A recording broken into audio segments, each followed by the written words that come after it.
Yo, welcome back to the underrated profession, baby. We are in New York still at Be Well.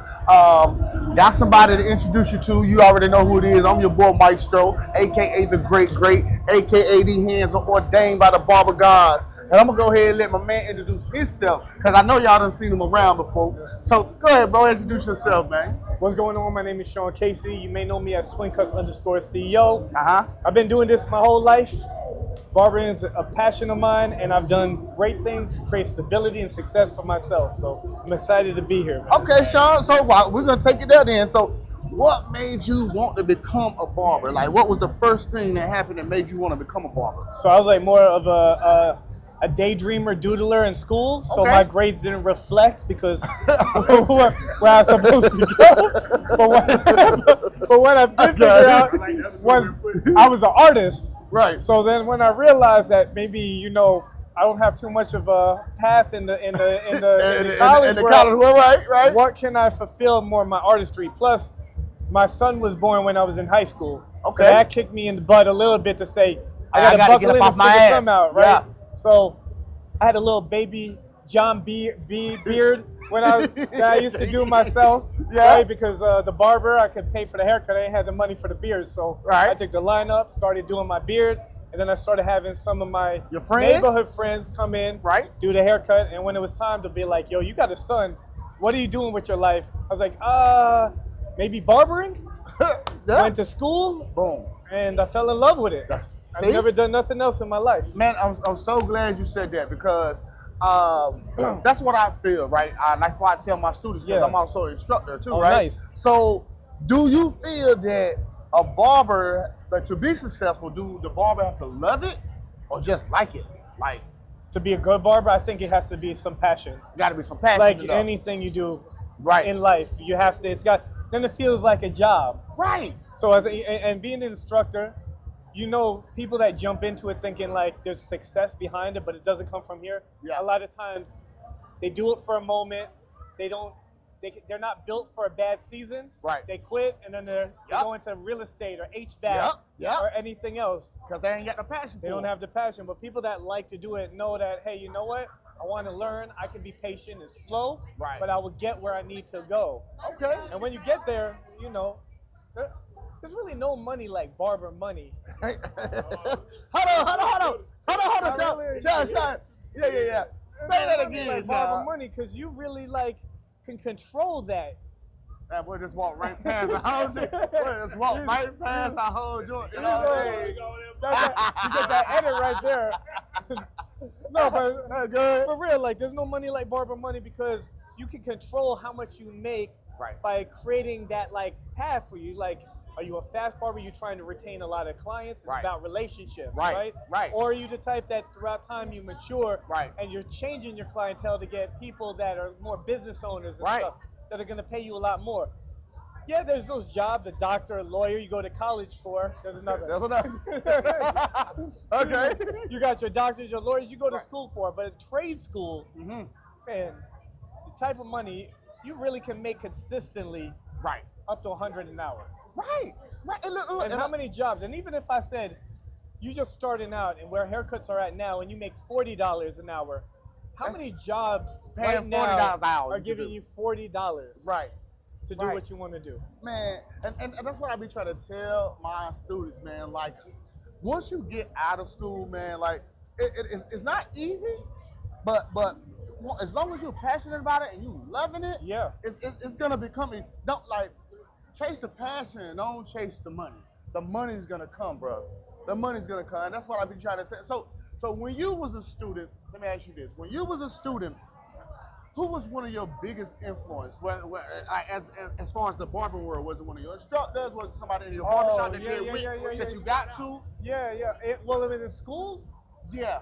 so we didn't have this. I graduated in '98. So Okay. this to me didn't exist. I didn't have the social media to Right. look at somebody and be inspired. Right. I think the people that inspired me were probably the three guys in the city I lived in who just worked in the barbershop, that laughed, made jokes, Right. were busy all day long. Yeah. And I would sit there and, I'm the high school kid. They make us sit for 3 hours before getting a haircut, taking their friends. You know, it's a different time. Yeah. There's no online booking. It's like, all right, you're next. But I enjoyed watching them. So I think that was my first start of inspiration. Okay. All right. During school, then you find like it's different. School then is not like what Not it is there now. now. Right. You know. Right. Right. So you just find the guy that's about to graduate or the guy that's been cutting already, and you kind of connect with him and you learn his traits. Right. Okay. I think that's where it really started, but I didn't really have somebody that was good. That was good. I Like just you know, said. like I'm inspired by the people that are around me. That I was like, man, he's doing his thing. Like, Right. damn, that line looks sharp. How is he getting that line sharp? And I'd watch it, and you know, and you practice. Again, I couldn't use no enhancements, Yeah. none of that. I just had to really like focus on how I can make a line sharp. How can I make that fade better? Right. That was my inspiration. All Those right. around me. Okay. So what state do you feel that the barbering field is in right now compared to when you graduated in '98? Oh man. And where you think it's headed? All right, so there's like a mixed thing for that, Okay. right? I think people that I would say when I went to school, I think guys that were going into barbering it wasn't as cool. When I went to school, it wasn't as cool to be a barber. Okay, So right. everybody that was a barber had responsibilities, whether it was just the neighborhood they grew up with, Yeah. whether it was something maybe like me where it was like, yo, I had to feed a child. Yep. You know, Yep. I think everybody around me, it wasn't trying to force a barber to go to the barber shop. Right. Right. You didn't have to tell like you got the job, you were at the barber shop all day, all night. You Yep. didn't have to say, you didn't have to inspire me to try and make money. But right. Now, I get it. I think so many in the culture of it, which is good because the relationships, I'm with you guys through Right. social media, we meet. Right. This is an opportunity, this hair show, you meet other people to elevate your skills. Right. I think that's dope. Right. But at the same time, I think there's an expectation of trying to get from A to Z a lot quicker. You want to skip steps. And I don't know if I they like that. I like that. You can't skip steps, You y'all. can't. You You can't. can't skip it. It ain't no shortcut to this. I didn't mean to cut you So- off, but you're right. I own several shops in Fort Myers, and one of my biggest thing is sometimes hiring. You hire somebody, their numbers are looking good, but I have to have motivational talks with you to come to work early, or don't leave early, which is insane for me as a barber. And I think the mentality is like, oh, I want to like. You got your license, you walk in, and everybody's just gonna walk to you Wow. and you're gonna be Wow. make money hand over fist, like a glowing light supposed to surround you. Like, oh, you a barber now? You Oh. should be fully booked. Right. We lost that. We lost the patience of barbering. You know, some have it, but I shouldn't have to influence. I shouldn't have to inspire you or motivate you to come to work, because any other job in the world, you're gonna show up. You know what? I'm glad so let me touch on this too, right? So, how do you the internet, like Instagram? Because my students think that, oh, they get 1,000, 2,000 likes from their post, right? But I say those 2,000 people are not sitting in your chair, bro. It's not. You And know then what you I'm got saying? waves of social media. I've had waves where I posted stuff. There's a rhythm. It goes really high, down. I've got some great relationship with brands through social media, which is a positive thing. Right. But I can never retire off of a brand paying me. So I'm here working with a couple brands, right? And then working for myself. I still have to do me, my brand. In order to build my brand, that means I have to work in my community. Right. So I got to reach out to the small business owners. Right. I got to reach out. Relationships is the number one thing. So anything that's going on, events and stuff, those are the people that see my face. And of course, social media plays along to that. Right. Because then they say, wow, it tells a story of me, of how I do things. So there's a respect level if they heard of me. Right. But I got to always give back in the community, because the community is what comes back to me. There It it sits is. in my chair. There It it cuts is. my and I don't even really cut too much anymore. My 'Cause shops you can and do getting that, though. school, things change. But know I what I know mean? when it was like Yeah. having a little kid, Right. and I have to go to work 6 days a week and try to maximize the hours in my chair, Yes. trying to make as much money as I can. I know what it's like to open up my first shop with no backing. Right. And I'm going to Bro, I did a tater tot eating contest when I opened up my show. Real talk. I went to the mall. I was doing the tater tot eating contest. I just opened up my shop. I had my barber jacket in, my name, and the next contestant is Twin Cuts, and I'm over there eating those. Tater tots. That's how I That was marketed their it. promotion. I love it because look, we are the business, man. What Jay-Z say? Ain't no business man. I'm a business man. You feel me? So what do you tell a student coming out, or if you was hiring coming out of school? What are a couple of things? Top 3 things you look for? The top 3 things I would tell a student. 1, be patient. Be patient. Overall, technique, building up your clientele, right? You just got to be patient. Somebody told me one time it's like fishing, and it stuck with me. It's like barbering is like fishing, right? You sit in the water and you wait and you wait and wait. Yep. It's a long grind till you catch your first fish. Yep. But once you understand it, all the fish start coming and you're able to feed yourself. Yes. Right? Yes. I like that So it's analogy. the idea like fishermen are patient, but once they understand what they're doing, Then that's when there's they an start catching abundance more. of fish. So it's you got to be patient. The second thing is relationships. And Boom. and however you call professionalism. Right. I say professionalism is being a likable person. Okay. Making that person feel safe when he sits in your chair. Right. Looking out for that person, how he's going to look the best. Right. Not how he's just a number and you're pushing him out for the next person. Right. Am I gaining something with you to say, I stand out from everybody around me, that you want to see me weekly, bi-weekly, tri-weekly? So my first impression is everything. I'm going to be there, I'm likable, and I'm your guy, and then I can add on to that, Man. right? Dropping jewels over here. The third one is, I would say coming out, understand retail. Okay. Understand retail. That's big, Why y'all. cut? And I'm from where I had to do 20 to 25 people a day to pay my bills. Right. Where I'm understanding now with all these brands out here, like even at this trade show. Yeah. I'm gonna plug Level 3. I'm working with Level 3. You can buy. Shout out to level 3, baby. Right. You can buy pucks and make 50% off. You buy a puck for $5, you can sell it for 10. There's so many avenues now with products and what we're doing. If I cut your hair, Right. styling is the most important thing that you should try to I talk in circles, but you buy a cake, you buy a wedding cake. Right. Imagine you buy a wedding cake, but they don't do the frosting or they don't do the detailing around it, right? Right. It may taste great, but They ain't got the details. you're not going back to get that cake anymore. You're looking for the details. Yep. So now you do it. You got your dreads. What product can I put in your hair to keep your hair nourished? What can make the hair shine? Everybody who sits in your chair, you should put something in their hair. in their hair. How do they look when they walk out the door? Right. By doing that, the next thing you should do is, do you have that product to sell you? So I don't have to cut 25 people anymore. I can cut 12 people 12 people and sell some product. and sell product Make to every just single enough. person. Hey, man. But they So, gonna come to you anyway. That's something that took you a long time to grasp. And I give Kaz all the kudos on. They are taught in school retail. Retail. Right. That's been our whole focus in our yes, program. retail. Retail, because barbers, we don't talk about retail. No. A lot of us, I was green when I started. I was just so happy to have somebody get the chair. That's Right. it. I didn't want to talk about that else. But Right.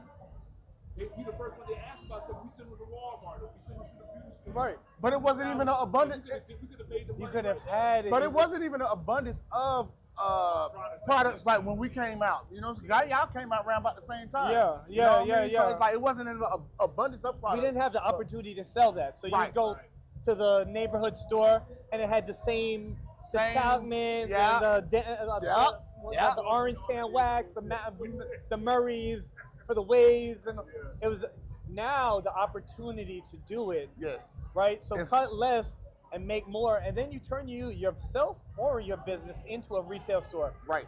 Yeah, there's Amazon, there's all these things, but how often do you want to buy something right now? Right? Like you see something and you want to get it. I want to buy it. You want to get it. So Yeah. the accessibility of having it is just an option for you to make more money. That was accessibility. Say that again, bro. Accessibility, right? Be accessible, right?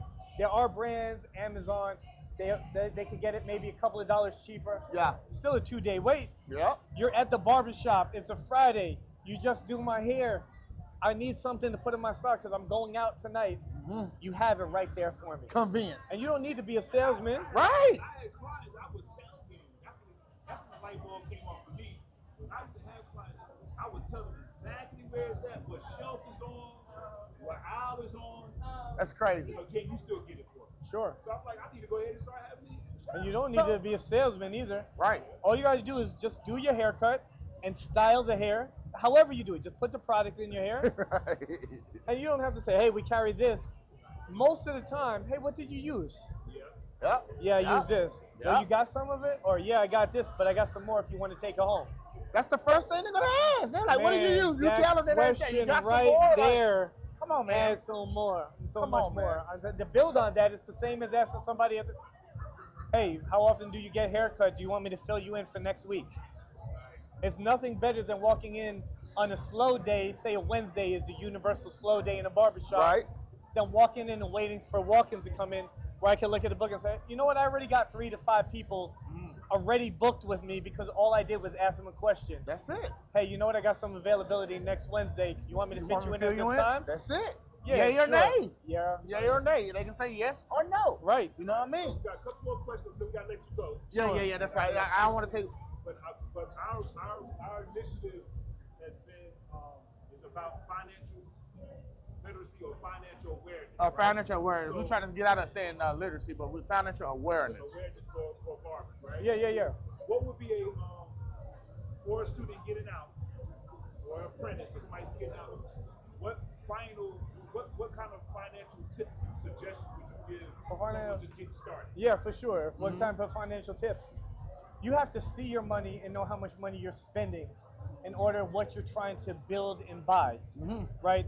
I know what it's like to have a pocket full of cash, Right. and then always wondering why at the end of the week, how did I come up with this booth rent? Oh, I gotta cut 2 more people to pay, Right. Because I'm always having money. I'm not paying attention to what I'm looking at, right? Right. Booking apps now, all of them, they have the opportunity now to see what you're doing, so you can look at your client retention, your Yep. client growth. Yep. I had a book when I started understanding my money and bills were getting too crazy. Right.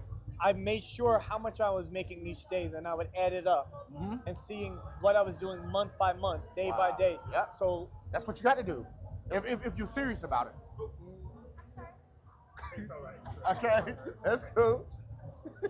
But right, go ahead. to see what I'm doing month by month. So Right. now even with booking apps, just pay, financial literacy, pay attention to how much you're making. Make sure you're not overspending on things. Right. And set a goal for yourself. Where do you want to be? What goal are you looking to get? Yes. Is it a car? Is it a home? Is it a barbershop? Yeah. Know that I need X amount of clients. I need to save this much. This amount is pushed to my bills and my food and my family and all that. Yep. Leaving me this much. Then it's the hard decisions, right? Right. Do you want the shoes, the clothes, or do you want the barbershop? There it is. What's important first? There it is. If you shoot for the barbershop first, you might be able to get more shoes without thinking about it because you got more money coming in from different avenues. So basically, you got to be more disciplined. Discipline. That's all it takes. You Discipline. got to take discipline within yourself, man. So, Anything you want to share? anything you got coming up, yeah, what if You want to share what you got going on? they're telling your handle and everything? Sure. So you can find me again, twincuts_CEO. That's on Instagram. That's on TikTok. If you're ever interested in like booking classes and stuff, you could go to my website, theshancasey.com. If you want to check out my Barber Academy, go to the Barber Academy by SeanCasey.com.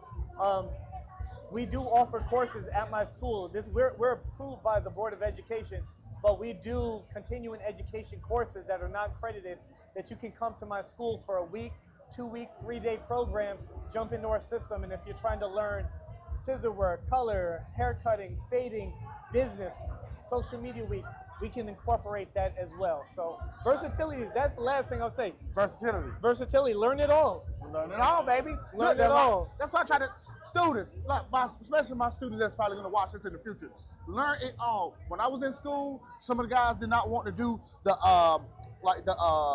roller sets or flat irons and Yeah, things like that. But we had to do it. Sure. They didn't want to do it, but so when those slow days was happening to me, when I first started out, Yeah. I was doing little lady roller sets. Yep. In the head on a Monday and Tuesday, but doing relaxers and things like that on a Monday and Tuesday when it's slow. So that versatility, man. This man done spit some jewels to y'all today, man. Thank you so much, Sean. I appreciate man. you. Thank you for having me, guys. For I real, appreciate man. that. Hey, Yes, look, sir. y'all already know what it is. I'm your boy Maestro, aka the Great, aka the hands are ordained by the Barber gods. Thank you.